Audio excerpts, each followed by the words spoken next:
Ẹ káàbọ̀ sórí ètò yìí o, ṣe rí fídíò tó wà lẹ́gbẹ̀ẹ́ mi, a máa play ẹ̀ fún yín. A fẹ́ kẹ́ ẹ fi ara balẹ̀ kẹ́ ẹ wò láti ìbẹ̀rẹ̀ dé òpin kí ẹ lè gbọ́ gbogbo àṣírí àti gbogbo wíníwíní ọ̀rọ̀ tó wà ń bẹ̀.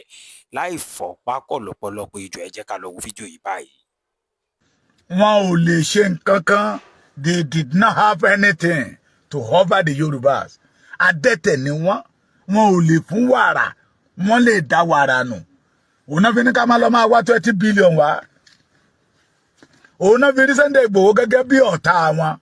Adẹ́júra wa lọ tìjàkadì kọ́. Mo ti ń sọ, wọ́n tún máa sọ ìyà tó ń bẹ láàrin ọmọ ọkọ àtọmọ àlè. Ṣé gbọ́ mi? Sunday Igboho ajákè ẹgbẹ́ ẹlẹ́gbẹ́. Sunday Igboho tàbùkù fún àwọn baba ńlá wa. Sunday Igboho tàbùkù àwọn ọba ilẹ̀ Yorùbá kó sọ wípé oyè tó ń bẹ lórí òun, oyè tó ń jẹ ju oyè ọba bòmí lọ, ajá ló máa jẹnu ẹ̀. Ṣé bá gbọ́ abẹ́yìn ò gbọ́dọ̀ yàn nínú Aláròyé? BBC gan gbé pé lára àwọn tó lọ jí àbúrò ọmọ Pẹ̀kẹ́lẹ́ Mercy àti ìbejì ẹ̀ gbé, àwọn OPC Gani Adams wà ń bẹ̀. Ẹ gbọ́, ẹ lọ gbé Aláròyé. Ẹ lọ gbé Aláròyé. Òun ló wá jáde síta tó ní Sunday Igboho wà lára àwọn tó pa Bọ́lá Ìgè, ìwọ tó pa Kálá Ìbàdàn kọ́. It did not have anything to offer us. Ó lè ló fẹ́ fi Yorùbá jà. Òun ti kó ẹgbẹ́ bíi 14 jọ Yorùbá Security Network. Irọ́ ló wà ń díẹ̀. Irọ́ funfun gbò. Ẹjẹ́ agbọ́nà. Ṣé bóun ni Mákindé fi jẹ́ kọ̀mádà àwọn Àmọ̀tẹ́kùn? That means to say he have the power to employ and to deport the Àmọ̀tẹ́kùn into the bush. Kí ló dé tí o lè ṣe? Ó ń gba yín ni, ẹ má jẹ́ kọ́ ọmọ tápà ò gbá wa mọ́. And wọ́n ń olórí burúkú kan sọ̀rọ̀. Ó ní àwọn àgbààgbà tó lè sún Sunday Igboho jẹ́ wà nínú OPC.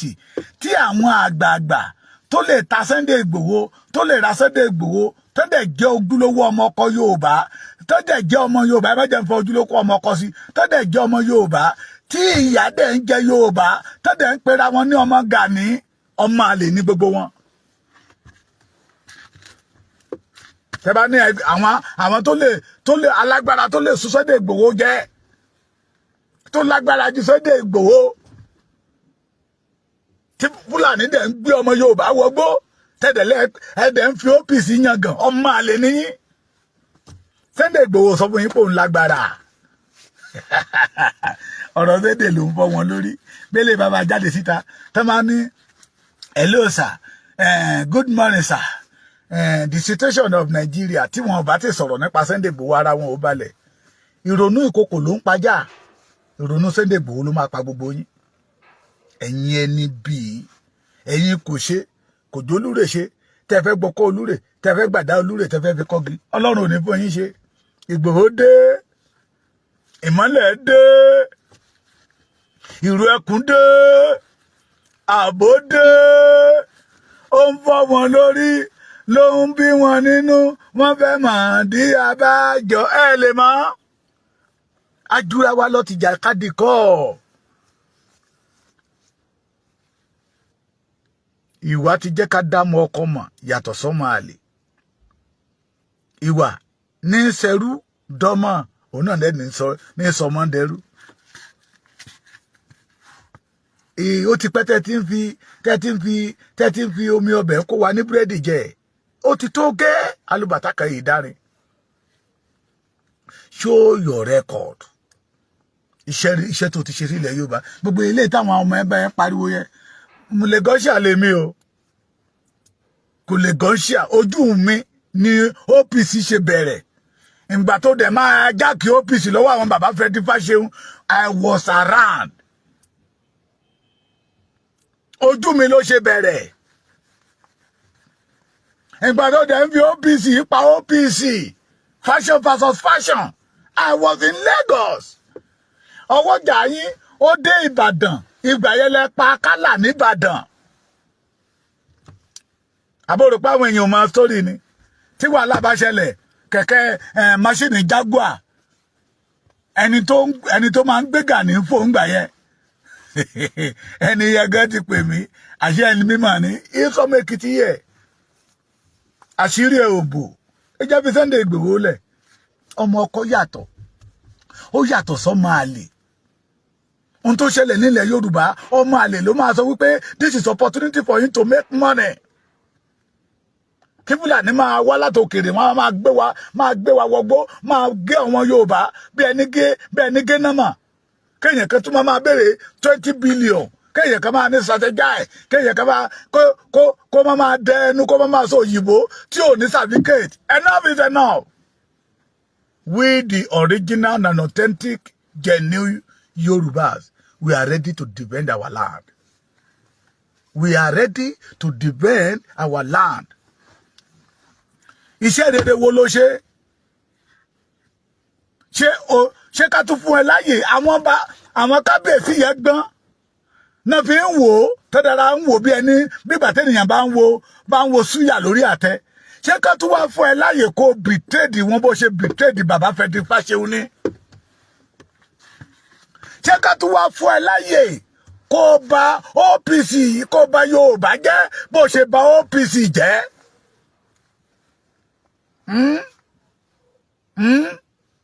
Ṣé ká tún wá fún ẹ láyè Arigidi Àkókò tó ń kílẹ̀mù pé ìlú ẹni nígbà ayé TB Joshua ìbọn àtogun ló máa ń kó lọ́bẹ̀ wọ́ TB Joshua kó oúnjẹ wá a kó ráìsì wá a kówó wá fáwọn aráàlú but Gani will go there with ìbọn oògùn láti máa fi bá àwọn sáìdì ọ̀dọ́ TB Joshua jà. Ṣé kí àwọn àgbààgbà Yorùbá kan wá fún ẹ lórí ọ̀fẹ́ kó tún pín ilẹ̀ Yorùbá sí méjì? Òpònú kan sọ̀rọ̀ wọ́n ní ẹ jẹ́ kí Gani kó lọ ṣọ́sáìdì ọ̀dọ́ títí ọ̀dọ́ ṣòpònú. I withdraw that statement. Ẹ̀yin náà wà nǹkan rí ni ó ní kán fún Sunday Igboho ní Èkó Ògùn àtọ̀yọ́ àbí kán wá fún Gani ní Oǹdó Èkìtì àtọ̀ṣun. We reject it. ń fún àpá orí burúkú kì í ṣe tàwa ẹ̀bẹ̀ lábẹ́ o hallelujah. Èkìtì àtòǹdó reject Gani ṣe ti gbọ́ hallelujah. Orí burúkú kó má kó dọ́dọ̀ wá o ẹ̀bẹ̀ lábẹ́ o. Bí a lè mọ̀ pé Èkìtì ló bí Sunday Igboho. Bí a lè mọ̀ we don't want Gani. Mo tẹ̀ jẹ́rìí àwọn kábíyèsí mi lẹ́kìtì mi báyìí. Òǹgà ò jẹ́ yọjú. Òǹgà ò jẹ́ yọjú. Tó bá ti ọ̀pá wèrè ẹ̀ kó tẹ̀ dọ́dọ̀ bàbá mi èwí. Ọ̀pá yẹn la máa fi ṣí fìlà abẹ́tajà tó dé yẹn tá a nà bí ẹni máa kú. Kí má wá sọ ọ̀dọ̀ bàbá mi Ajérò. Kí má wá sọ ọ̀dọ̀ Ògògà Olúkẹrẹ. Kí má wá sọ ọ̀dọ̀ bàbá mi Òrè Ọ̀tún. A máa nà bí ẹni máa kú ni. Àwa ò fẹ́ Gani lẹ́kìtì o. Kí lẹ sọ? Àwọn òdò náà làwọn ò fẹ́. Ó ti tán. So we don't want it. A ní èèyàn kan tó ní good record that every Yoruba youth want to be with. That is Chief Sunday Ọmọdéyẹmọ Ìgbòho Òòṣà. Kò lóògùn. Sunday Ìgbòho lágbára. Ó fẹ́ ènìyàn mímọ́. Ó fi ṣe oògùn ni. Ó fẹ́ ènìyàn rẹpẹtẹ. Ó fi ṣagbára ni. Ó wá dé ládé. Ó wá fọ Olódùmarè ṣe ìgbẹ́kẹ̀lé ẹ̀. A ní Ọlọ́run tó lẹ̀mẹ́ẹ̀mẹ́. You will never see Sunday Igboho kó máa sọ̀rọ̀ with ìgbéraga with pride. Ẹ béèrè lọ́wọ́ wèrè ogun wo ló jàrí? Ṣé ogun OPC versus OPC nígbà tó gbẹgbẹ́ lọ́wọ́ àwọn bàbá oníbàbá? Meanwhile àwọn bàbá yẹn ti rí vision tó ń ṣẹlẹ̀ sí wa yìí. Ọ̀pọ̀lọpọ̀ nínú àwọn tó tẹ̀lé lẹ́yìn dídìrín wọ́n jí ìyàwó wọn gbé o wọ́n jí àwọn ẹbí wọn gbé o wọ́n ṣe ń tẹ̀lé Gani gọ́gọ́gọ́ bí àgùntàn tí ò lólùṣọ́. Àwọn bàbá yìí dẹ̀ ti rí pé something like this will happen. Ẹ̀ka adá ẹjẹ́ ẹgbẹ́ ajìjàngbara lẹ̀ tí ọmọ kọ̀yà fún ìran Yorùbá. 1994 so 1995 so 1996. ẹ wá wo iyì tó wà lára Yorùbá nígbà tó OPC sì ń jẹ́ OPC soak 1997 bí olè ṣe pọ̀ lẹ́kọ̀ọ́ tó wọ́n dá fáwọn if OPC catch you ọmọ Yorùbá gan ògbẹ́dọ̀ máa lọ kó tẹ̀ láṣọ mọ́lẹ̀ ó dáràn ṣùgbọ́n gẹ́rẹ́ tá a gbọ́mọ tápà láàyè tọmọ tápà fọ́ ẹgbẹ́ sí méjì ògo OPC sọnù wọ́n ṣe ìwádìí níwọ̀n tí rí mo tún fi àkókò irọ́ ẹ̀yin bàbá wa tẹ́ wà ní new era tẹ́ wà ní reform àtẹ̀yin bàbá wa tẹ́ wà ní OPC bàbá Frederick Fáṣẹ̀hùn ẹ̀túlétò ẹ má jẹ́ kí ọmọ àtọ̀húnrìn wá kó dalẹ̀ irú torí ìran onílé ní máa tẹ̀ jẹ́jẹ́ ní ìran àjòjì á máa tẹ̀lẹ̀ gìrìgìrì o torí aṣọ aláṣọ ìlòkulò là ń lò ó owó tá a bá ṣiṣẹ́ fún ìnákúnà la máa ń ná o ẹ má jẹ́ kọ́mọ àlè ó balẹ̀ yìí jẹ́ o.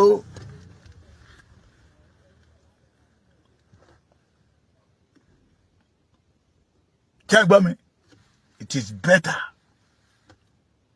kẹ́ tún létò ẹ̀yin OPC mẹ́tẹ̀ẹ̀ta tí mo dárúkọ yẹ ọmọ ọkọ yọmọ jọmọ ọkọ lọ o bẹ́ẹ̀ lọ́mọ àlè náà yọmọ wùwà bí ọmọ àlè ẹni bá ti ní èèwọ̀ tó bá ti rán aṣọ ìgbéraga Sànní náà ló kọrin yẹ ó ní ẹ máa ń bá wí ẹ máa ń bá sọ ẹ máa ń bá sọ ẹ máa ń bá wí ẹ̀wù àbùkù ló wọ̀ tó bá wọ ẹ̀wù àbùkù tán á wá dojú tì fún orí ẹ mo ti ń gbàgbé ẹ̀wù àbùkù ló gbé fún télọ̀ pé tó bá rántọ́ tó bá wọ ẹ̀wù àbùkù tán á wá gbé wọ̀ á wá dojú tì fún ìgbéraga ní tí Yorùbá sọ wípé máa ń ṣíwájú ìparun ẹni àfijoyè aṣọ́bodè Ọ̀yọ́ tó ní oyè tó ń jẹ ó ju gbogbo oyè ó ju ọba bòmí lọ ní ilẹ̀ Yorùbá ẹni àfijọ́ tá a fi ṣọ́bodè ẹnu ọ̀nà Ọ̀yọ́ tó ń lọ sí Ireland tó ń lọ sí France tó ń lọ sí London tó lọ ń lu àwọn ọmọ wa ní jìbìtì lọ́hùn tó ló ń da ẹgbẹ́ kan lẹ̀ OPU kíní kan Yorùbá one voice tó fi ń gba pounds tó fi ń gba dollar Yorùbá wake up Yorùbá we are bleeding wake up we must not allow anybody to fraud us anymore wake up that is why lèmi fi jáde síta pé ìrù ẹkùn yìí tí gbogbo wa ní kó má gbọ́dọ̀ bàjẹ́ torí kò sí ohun míì tí a lè fi ṣàbò wa kí Fúlàní má bàa pa wá tán ẹ jẹ́ ká jọ gbẹ́rù ẹkùn yìí ó lárugẹ gbé kémi gbé ìrù ẹkùn belong to all of us. ẹ̀yin lẹni Sunday Igboho ò lè sọ wípé òun ló ń nira òun torí Sunday Igboho fi ènìyàn mímọ́ ó fi ń sọ̀rọ̀ ó wá fi ọ̀pọ̀ ọmọ Yorùbá ó fi ń ṣagbára ó wá dé ládé ó wá fọ Olódùmarè ṣe ìgbẹ́kẹ̀lé ẹ̀ you will never see Sunday Igboho kó máa sọ̀rọ̀ pẹ̀lú ìgbéraga mbà kòjọ́ it is better for us now to wake up. àwọn ọmọ wa wọ́n wà ní igbó l'Ógbómọ̀ṣọ́ o àwọn ọmọ wa wà ní igbó ní Ẹ̀dá Oníyọ̀ Èkìtì ó ti lé ní 40 something days now. èyí tó yọ ẹni tó jẹ́ kọ̀mándà àwọn Àmọ̀tẹ́kùn tẹ́ni wọ́n fi jẹ olórí àwọn Àmọ̀tẹ́kùn tí Ṣèyí Mákindé gbé agbára Àmọ̀tẹ́kùn dé lọ́wọ́ tó jẹ́ Ganiyu Adamu Ààrẹ Ọ̀nà Kakanfò of Ọ̀yọ́ land ọdún òun náà ti mọ̀ pé Ààrẹ Ọ̀nà Kakanfò yẹ kò dé Èkìtì torí agbára Aláàfin Ọ̀yọ́ ò dé Èkìtì kò dé Ọ̀yọ́ kò dé Ọ̀ṣun so kò sóyè tí Aláàfin Ọ̀yọ́ lè jẹ tó lè lágbára ní Èkìtì wa yìí tó lè lágbára ní Ọ̀ṣun tó lè lágbára ní Oǹdó Aláàfin Ọ̀yọ́ kan fi Ààrẹ Ọ̀nà Kakanfò yẹ gbowó lọ́wọ́ Jonathan àtàwọn kọ̀ọ̀kan tí Gani lọ sábà ń gbà yẹn lọ́hùn. Now You are the commander. GCF, General Commander of Àmọ̀tẹ́kùn in Osun State. Kí ló dé tí ó kó Àmọ̀tẹ́kùn wọnú igbó? Kí ló dé tí ó kó àwọn ọmọ OPC wọnú Àmọ̀tẹ́kùn kan wọnú igbó lọ? Àwọn ọmọ ọlọ́mọ tó ṣe jáde yunifásitì, tó ṣe jáde poli, náà kó aṣọ Àmọ̀tẹ́kùn lé lọ́wọ́. Tó bá ti gbé okó ìbọdá ní báyìí lẹ ṣe máa fà á.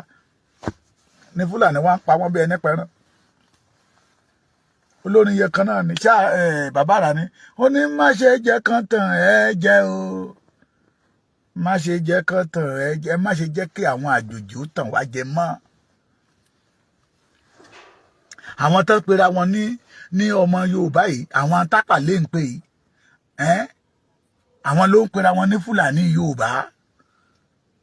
Fúlàní Yorùbá náà ń pera wọn.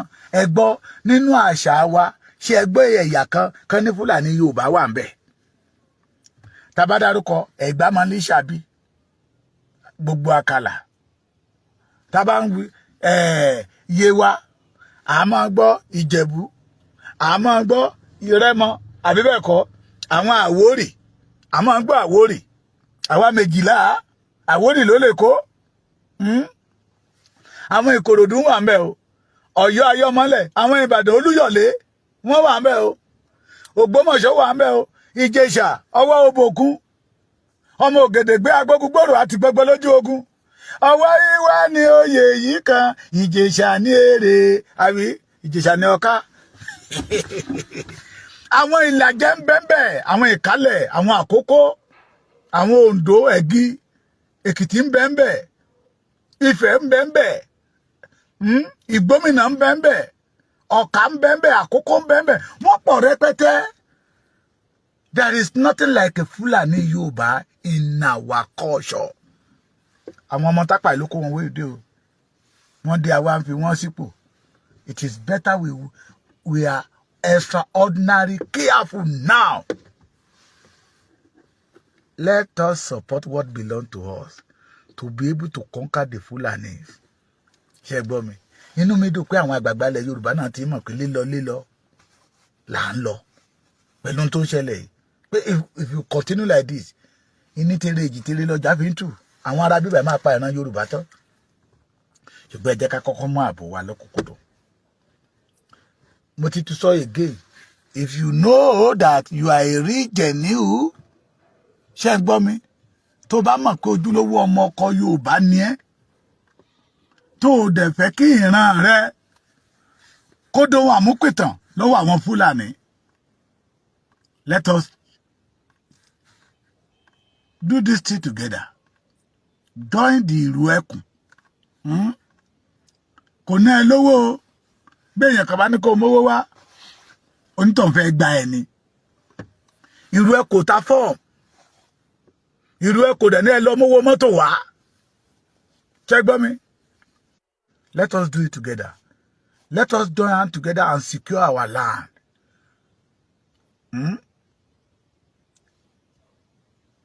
This is the only thing that we have. Ogún kan táwọn bàbá wa tán fi lélẹ̀ fún wa rèé. Òun náà ní ilẹ̀ wa. Òun náà làwọn àjòjì fẹ́ gbà lọ́wọ́ wa yìí. Ṣé àwa lajúlẹ̀? Àwa jẹ́ kí àwọn àjòjì ó gbà? No. Òun lè fi rí. Wọ́n ti rí pé ìran Yorùbá ti rí ọ̀nà àbáyọ. Pé ìrù ẹkùn, èrò ọkàn wọn ni pé ìrù ẹkùn ìjọba ò ní fọwọ́ sí. Bí ìjọba ṣe fọwọ́ sí, ló mú kí àwọn àfáà àtàwọn ọmọ àlè àtàwọn àtọ̀húnrìnwá nábẹ́ síta. Bẹ́ẹ̀ dẹ̀ rí, ìrònú ìkokò ní pajá. Ìrònú Sunday Igboho ló máa pa wọ́n. Ìrònú ìrù ẹkùn ló máa pa àwọn gbogbo ọ̀tá ilẹ̀ Yorùbá pátápátá. Wọ́n ní tá bá ń gbé, téèyàn ò bá bá wọn gbé, wọ́n á gbé sẹ́yìn kùlé Olúwa ẹ̀ o. Ẹ má ṣe jẹ́ kẹ́nikẹ́ni ó tàn yín jẹ. Jẹ́ gbọ́ mi, ijó wa ti di ijó àjọjó, àwẹ̀ wa ti di àwẹ̀ àjọgbà. Kájọ pọwọ́pọ̀ kí ìrù ẹkùn kájọ gbé tí Fúlàní bá ní àwọn Fúlàní bíi 500 wọ Èkìtì, tí àwọn ọmọ tí ìjọba náà dẹ̀ ró wa lágbára, tí ọmọ Èkìtì bíi 1000 tá bá wọnú igbó pẹ̀lú wọn, tó jẹ́ pé àwa lálọ́nà. Wọ́n á sá. Béèyàn kan bá sọ fún mi pé wọ́n á ń jagun bẹ́yẹ, wọ́n máa strategize ogun ni tó bá ń gbọ́ pákiri ẹbí léèrè pé irú ogun wo ló ti jà rí ìbéèrè ni kì í ṣèjà ogun wo ló ti jà rí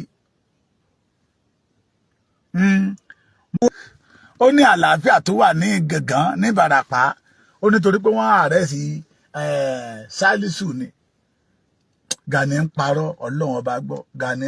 a ò ní rí jù báyìí lọ lórí ètò yìí lónìí o gbogbo ẹ̀yin tẹ́ ẹ̀ tí subscribe ẹ like fídíò wa kẹ́ ẹ bá wa share ẹ̀ títí tá a ó fi pàdé lọ́jọ́ òmí ó dàbọ̀.